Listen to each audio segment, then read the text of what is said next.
అంటే భారతదేశంలో మొదటిసారిగా రెండు బలమైన కూటముల్ని ఎదుర్కొని మూడో ప్రత్యామ్నాయంగా అత్యధిక సాధన స్థానాలని పొందిన విజయ్ గారికి భారతదేశంలో ఉన్న పౌర సంస్థలు పౌర సమాజం ముందుగా అభినందన తెలియజేసుకుంటుంది.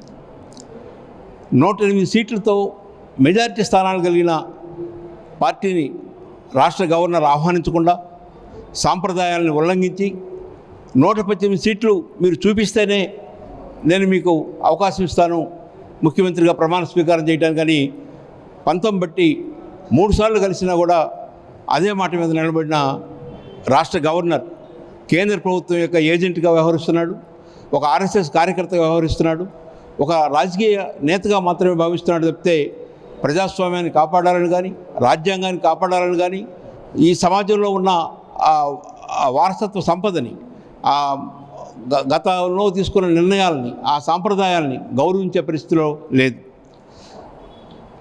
చాలామంది ఏమనుకుంటారంటే రెండు బలమైన కూటములు పోటీ చేస్తుంటే మూడో వారికి స్థానం ఉండదు, స్పేస్ ఉండదు, వారు రాజకీయాల్లో ఉండలేరు, ముందుకు రాలేరనే భావం ఉండేది. కానీ విజయ్ ఆ భావాన్ని పటాపంచలు చేసి రెండు కూటములు బలంగా ఉన్నప్పటికీ మూడో ప్రత్యామ్నాయంగా ఎదగటం స్వాగతిస్తున్నాం.